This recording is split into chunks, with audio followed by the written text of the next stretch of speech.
Hello, and thank you so much for joining us on this episode of our Cheyenne and Arapaho Productions podcast. And today we are talking with Ramona Tallbear from the Office of the Tribal Council Coordinator. Thanks for being here. Thank you for having me.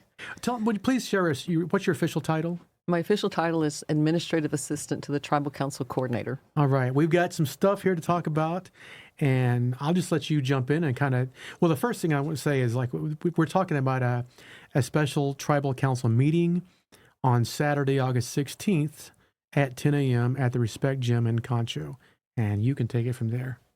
We will begin at 8 a.m. with breakfast. We encourage tribal members to get there as early as possible. We will be having a demonstration of the remote participation, so we would like tribal members to get there to get registered if possible. If we're able to do it that late to get ready for the meeting. The roll call will begin at 10 a.m. On the agenda are 4 items. There are 4 constitutional amendments and 1 remote participation amendment. The 4 constitutional amendments will be on the ballot for the November election, and they are, we've been through constitutional amendments before. The first one is to reduce the percentage of voter participation in constitutional amendments, special elections for constitutional amendments. Right now, the Constitution has it at 30% of registered voters, and this resolution will reduce that to 15% of registered voters. And the purpose for that is to get constitutional amendments changed, made more easily to the Constitution. The 30% is too high, and only 1 constitutional amendment has been passed at that percentage. And you said only 1 has been passed. Yeah. Since the Constitution came around in 2006. 2006, really? Mm-hmm. Right. Okay. And so that one is to lower the blood quantum to less than 1/4. Do you know what kind of percentage we had? No, I don't have the percentages on that, but I know that election was held during a November election when the governor was on the ballot.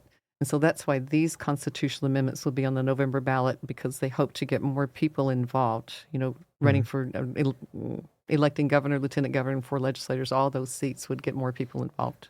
I want to come back to this question, but let's go on. You said a resolution. Go ahead. You can finish reading your list there. Well, okay.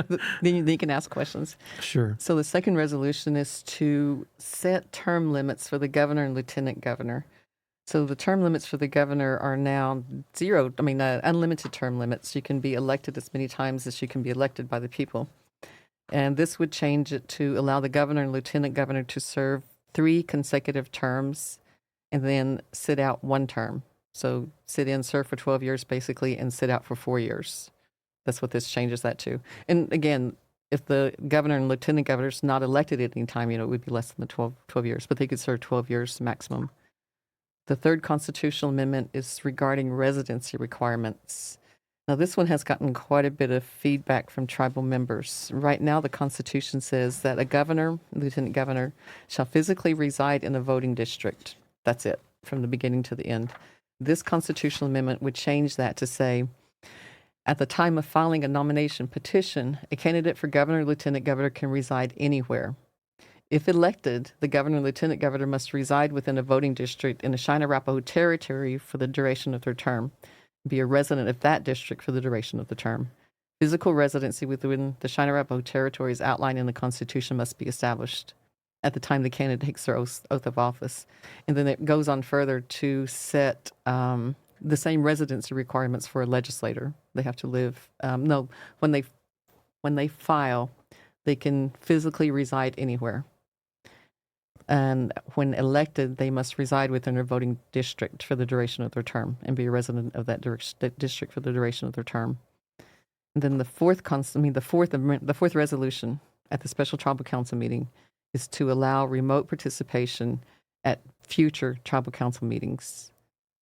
We can talk about that. There's going to be a demonstration of that happening at this special tribal council meeting. But even if it, and I'm not, even if and when it goes perfectly, then it still has to be voted on, and that resolution passed for that to be applied at the annual, and in October. Okay. Yes. Well, let me just jump in here.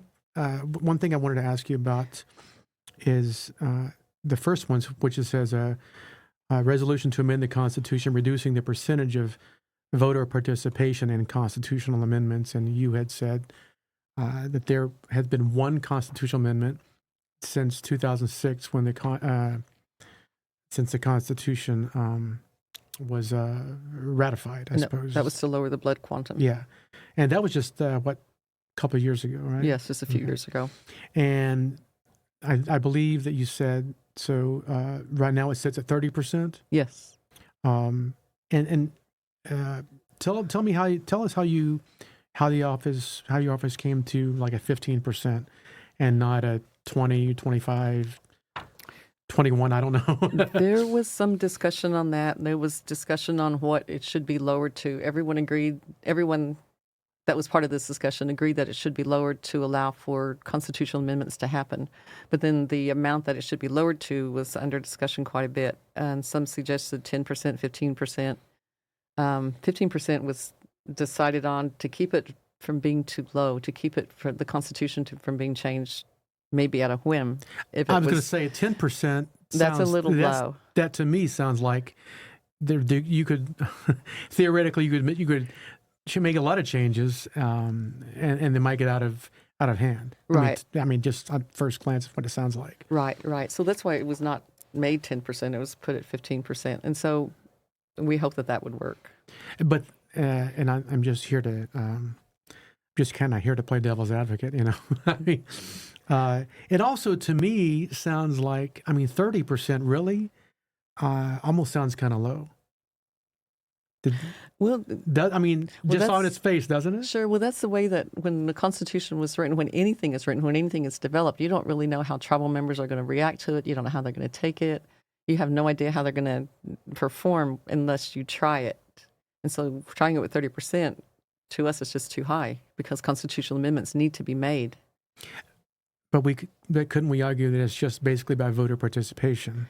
We want to talk about voter apathy. We could talk about apathy. Well, like I said, I'm here to ask questions. Yeah, that's a whole different question. Voter apathy. Let's talk about that. Let's talk about that. Oh my goodness, everybody talks about voter apathy. That's the biggest problem that we have with the tribes. And I think you could probably bring that up with many tribes.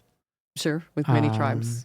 But I know that some tribal members are disappointed in the tribal government, and they want nothing at all to do with the tribal government.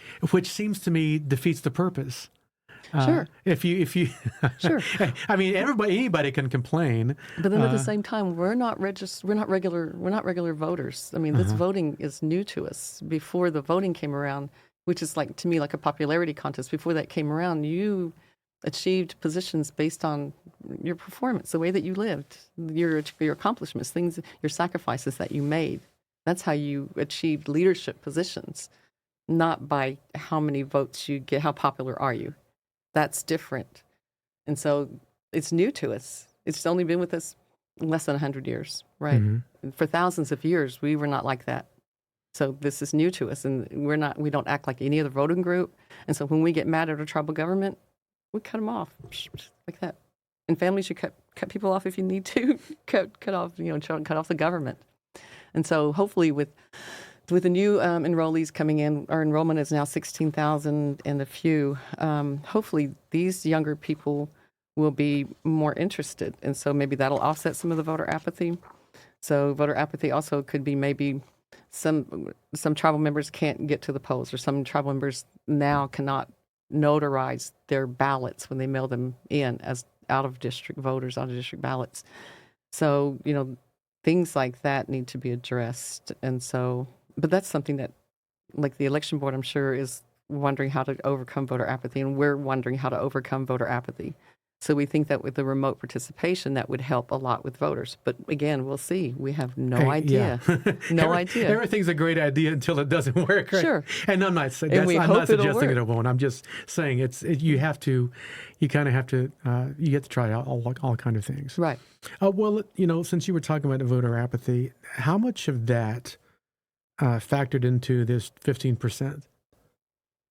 Sure, voter apathy. Because we're talking about 30% is less than a third, and if you cut that in half, then you're talking about a sixth, I mean, you're kind of making Yeah. like 1/6 of the total population can make a constitutional amendment. Well, just the same as 75 members can make policy changes at the tribal council meetings. Out of an enrollment of 16,000, 75 members can make that. So again, if we could start all over, would we do it differently? Would we go back to Yeah, our yeah. traditional ways to make sure everybody has a voice? How far back do we want to go, and how can we fix this? So, but the 30%, that was just too high for us. Mm-hmm. And again, we'll try the 15% if we can get constitutional amendments changed. After this 15%, these constitutional changes that I'm talking about now are still subject to the 30%. So the 15% is not going to go into effect until after it's passed, if it's passed. Yeah. Right. So we'll see how these do. And I don't have the numbers in front of me. I was just starting to get the numbers late, but like in registered voters, I don't have that number. And I know that the registered voters is less than really? tribal council members. Okay, yeah. Okay. Totally different numbers. If you're tribal council, if you're 18 and above, you're automatically yeah. tribal council. Everybody has a voice. Yeah. Whereas registered voters, I have no idea the percentage. And I can get those numbers for the next podcast, and we can talk about voter apathy. Yeah. more. I've heard those in the past. I can't, like I said, nothing comes to mind right now, but I know that it's, all over. We can talk about this last presidential election. Numbers were down. So Right. Right. I understand that. Number 2 is a resolution to amend the Constitution for term limits for the governor and lieutenant governor. If this was brought up last year, was it not? It's been brought up before. At the there was a resolution at the last year's October meeting. Right. Right. And so these constitutional amendments, in some way, they're not new to tribal members. I think that the most significant one would be to lower the participation to 15%. And that would let tribal members know that there's a better chance of these passing or not passing based on their participation. And so this one has been brought up before, didn't pass because it didn't meet the 30%. So, and it's setting term limits, which are not mentioned for the governor and lieutenant governor at all in the Constitution.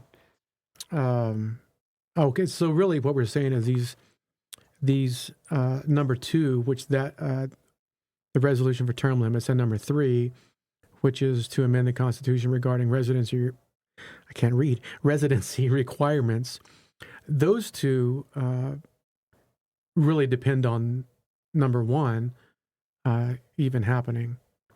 Yes. Yeah. Yes. That's. And obviously, I realize people who are listening and watching, you don't have this list in front of you, so Right. I understand that. But The constitutional amendments really, and like I said, the constitutional amendments, except for the first one, lowering the percentage, to 15%. These two, to number 2 and 3, they're still subject to the 30%. So there's still a good chance they won't pass. So I'm sure that they'll come up again. Yeah. When the percentage is lowered. The question I had when you first got here, and I brought it up, and which I was unclear on, and I'm sure I'm not the only one. Can help me understand and help our audience understand. This is a special tribal council meeting, and I was under the impression. I didn't know I had to ask questions. That means it still is a valid tribal council meeting. I guess the way to look at it it's just an additional one before in addition to the main one in October, right? If any tribal council meetings are called special tribal council, they're in addition to. Right? Okay. It's not like it's not necessarily a precursor. It's not like prelim, something right, like that. It's not necessarily, no. It's just to deal with any items that tribal council wants to deal with. And there's 2 ways that a special tribal council meeting can be called. One is by getting at least 150 signatures, which was done in this case. And I understand that was a close one. It was very close. It was close. We had some difficulties getting signatures, and the ceremonies came up, and that really took a big chunk out. And so we passed. We barely got enough signatures with 1 to spare. So thank you all. With 1 to spare? Yes. Ooh, man. Maheo was with us. That's truthfully by the hair of your chinny chin. Yeah, right? totally. Yeah. So thank you to all tribal members for helping us with that. Wow. So, and we got that approved yesterday by the enrollment department. So we sent the public notice out yesterday. So tribal council meetings are called whenever tribal council meeting sees a need. Sure. And I think, but the one thing that does stand out about this one is it needs to be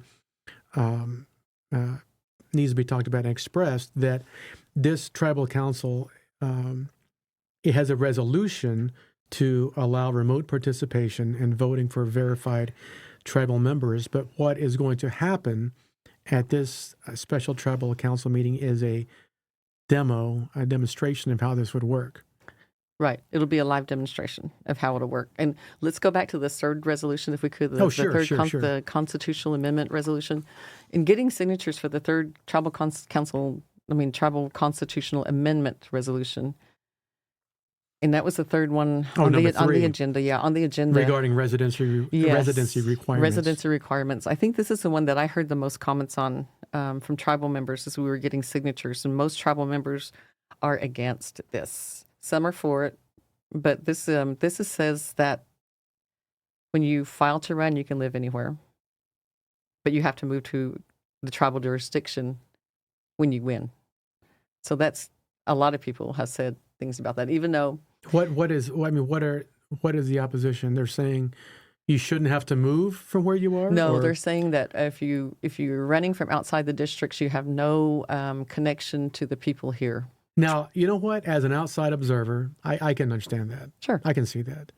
It has been long held among tribal people, not necessarily only the Cheyenne and Arapahos, but can give demonstrations of like civilized tribes. If you moved away, you were not a tribal member. If you moved away, you were not. I've heard stuff like that. Right, sure. Right. And so that's why it's always been encouraged to stay close to your people. We're stronger together. Stay close to your people. Stay close to your family. If you go away, you always know where you're going to come back. Stay close to your people. You can go away, but you know you're going to come back. And so that I'm sure that plays a big part in this. If you live outside the district, people say that you have no interest, you have no knowledge, you don't live the way we live. How can you know about us? How can you represent us? So they don't like that. A lot of people. And and this is just me as an outside observer. I would listen more. I mean, I don't. I like I said, I'm an outside observer here. It seems to me if someone has moved away and they live in a different part of the country, but they are running for something, it seems to me that moving here before you even knew you might get elected, that seems to be a commitment. And I think maybe a lot of people see it that way. So I can see that. But then again, I can also say that, I mean, as if I were running for something, and you would want to be here if you're going to represent the people here. Well, I would think that it would be easier to run. Well, I can give you the other side of the coin. Okay, so the other side. But then again, once you win, you got to do it. You're required to do it. Yeah, you're required to do it. So, like, for example, there's another position, tribal council coordinator, where you're not required to live in district. And there's other positions you're not required, like election commissioners. Even when you serve, you're not. No, you're not required to live in district at all. As a tribal council coordinator, you can live, for example, in Earlsboro or in Dallas, Texas, as the last two coordinators lived. And when they were elected, they moved in district. And so this is what's happening. I mean, what happened is what this Constitution is saying could be allowed to happen. And so when they moved in district, were they good leaders of tribal council? So that's the question.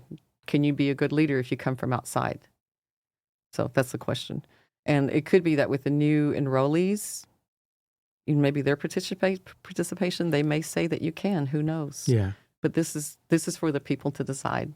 And this is like one of the first decisions. Well, this actually went through like three decisions, like signing the petition. Do you sign a petition? Do you want this on there? And I've had people say, I don't agree with a certain resolution. I'm not signing the petition. So once you get past that, these resolutions have to pass at the tribal council meeting, the constitutional amendment resolutions. If they pass at the tribal council meeting, then they have to be passed by the voters, election. Those registered with the election commission, they have to be passed by those voters then. So, we're still... And then they're still subject to 30% then. In that regard, it is preliminary. It's not a preliminary... Well, I suppose in a way it is. It's kind of like I don't mean to confuse everybody. I'm just saying I'm just trying to wrap my head around it. In a way, to get to point C and D, you got to start with A and B. So That's kind of what we're doing here is like I said, in my feeble mind, I'm trying to work it around. I know it's complicated, and it's the tribal government. This is the government that we were given to Well, work and, in. and that's what these talks are about. We're just trying to get information out Yes. to the public who, like me, and maybe you. Well, it sounds like you know a lot more than we do. We just want to. We don't want to muddle things up and muddy the waters more. We're just hoping to bring a little bit of clarity, Right. and give you the proper questions to ask if you have questions. Definitely. Yes. And I appreciate call all your these office, questions. yeah. Yes, please contact us, call anybody and ask questions, Yeah. ask questions. And my mother, she always said, if you get any benefits from the tribal government, you have a responsibility to at least pay attention to your tribal government. Yeah, that's Yeah. good. Yeah. And tribal council is a good place to do that. Okay, next. Well, you want to get back to the remote participation? Sure. Yes, I'm ready for that. You're ready now, okay? Yes, just want to finish talking about the constitutional amendments. Like I said, and so the idea is to promote, give the folks a working demonstration. And really quickly talk about the vendor we're using. Right. It's the same vendor that we use for the clicking devices to use to vote at the tribal council meetings. And those seem to be, there's been a favorable. Yes, we've had favorable feedback. reactions to that. Yes, and as far as I think a big question was, would we lose them to tribal council members? And I think the first time we only missed that has 5. happened a couple. Yes, times. yes. I heard, the first time we only missed 5, and somebody brought one back because she didn't realize it was around her neck, and so that's only 4. And they charge us $15, and I don't know the highest number, but they are given back, so that's not a problem. Mm-hmm. And so this company also has available technology to allow for real-time participation.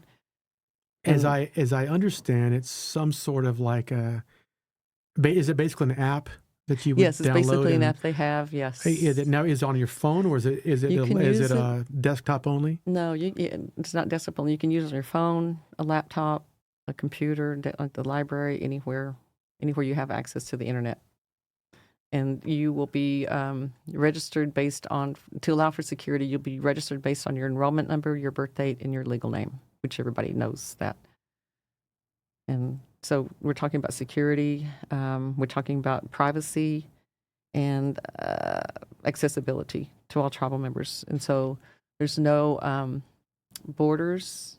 You can do this anywhere. You can do it if you're in Japan, or you can do it if you're in El Reno. And the reason for that, we didn't want to set any distance limits, because somebody may be bedridden and wants to take part, but they're not able to. Or somebody, may be working, be able to take breaks and listen to the meeting, things like that. So to make it accessible to everyone. And by the way, the legislatures attend meetings remotely, even though the Constitution says that they must be in person. But their remote participation allows more to participate.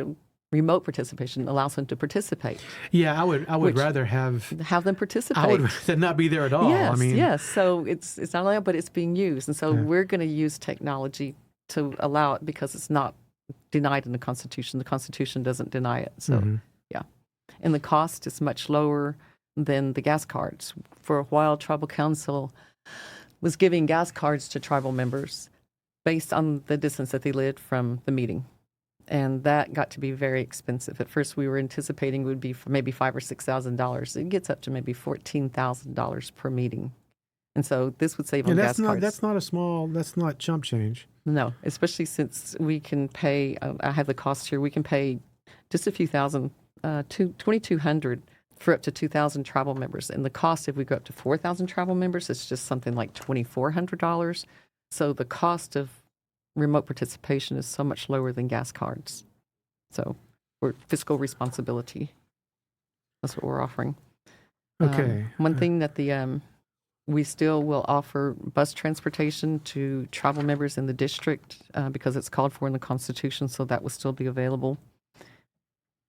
And remote participation, it'll be a live demonstration. So one item that's going to appear on the tribal website is a link to enroll to register for remote participation demonstration in August. That's not on the tribe's website yet, and I'll talk about the tribe's website, what they have for tribal council. But that can be done if you're going to be at the meeting or not at the meeting. If you're not going to be at the meeting, you want to try it out in August, please do so. If you're going to be at the meeting, you want to try it out, please do so. You register here. And we're going to be really pushing these registrations over the next few weeks because we want people to participate. We want their voices to be heard, basically. And that's one thing we were talking before we started to push those. You're looks like you're going to the Office of the Tribal Council Coordinator will be involved in some other events. We're getting ready. We're going to go to community meetings. Because we're looking at back to schools coming up, and I know JOM is like, they're on the road. Right. There's like they're hitting like every community in Western Oklahoma. It sounds like you guys are going to jump in some of those. Right. So Tribal Council we would like to get this information out on the resolutions and the remote participation, also resolution writing for the regular Tribal Council meeting. We want to get this information out to tribal members, but when we go to community meetings or listening sessions or whatever, and all programs have the same problem, is that nobody comes. It's hard to get apathy, talk about apathy again. So we're partnering. You would think with JOM, though, there's free stuff. Right. So we're partnering. I mean, this is why everybody needs school supplies. This is why we're partnering with JOM. Yeah. We're partnering with JOM and also with the health department. So on Monday, Albert went to the Family Wellness Day at Watonga. This Friday, we're going to be at the Family Wellness Day in Clinton, and July 25th in El Reno DOH building, and August 1st at Concho ERC. Now, going to these we'll be able to give information to tribal members because there are quite a few vendors there and there are children activities. And so tribal members are encouraged to go there to get health information. And so at these meetings, we'll be able to give this information. And Albert will also give resolution writing training. That's going to be part of on the table because that's been asked for. And then finally, what we're going to do is not finally, we hope to get other programs that we can partner with, but we're going to be going with the Johnson O'Malley backpack, school supply and backpack distributions. And that's coming up really quickly. Yeah. We'll be at Yukon, Clinton, Arapaho, Thomas, Weatherford, Sealing, Woodward, Enid, Kingfisher, Hammond, Piedmont, Mustang, Oklahoma City. Make sure you go to Woodward. Yeah, we're going to Woodward. Yes, we're going to Woodward. Yes. That's a long trip. Hey. Yeah, Woodward. But it's a good time. Well, it sounds like the office is things are happening, and I think the idea is to make sure we get it's just about getting the information out. Right. That's maybe part of voter apathy is that they don't quite understand how it works. Could be. And maybe it's complicated. Yeah. With the new constitution. Just like to talk about the Tribal Council branch on the tribe's website. This is a place you're going to be able to do 3 things near the top of the website. Remote participation at the annual Tribal Council meeting in October. Register there if you're not going to be at the Tribal Council meeting, but you still want your voice to be heard. The next item is register for a gas card for the August meeting if you're driving in from outside the 200-mile radius. I'm not sure the mile radius, and this will be part of it. But if you're going to be needing a gas card, then the third item that's going to be on there later today is to register for the remote participation demonstration in August. We'll try to get as many people as we can register there so they can see on their phones. Albert Okro, the Tribal Council Coordinator, and I got a demonstration of that. It's really simple and easy to use. And what we're basically saying is everyone who wants to take part in this, you've got to register. You can't just show up and say, well, you can show up at the office meeting. No, let's not even say that because people we want people to show up. Okay, so the registration for the demonstration is for everyone, if you're going to be there or not. If you're going to participate, we would prefer that you register so that you can see it on your phones. Beforehand. Otherwise, you'll have to look at other people's phones. Yeah, that's all we're saying. Right, that's the only thing. Yeah.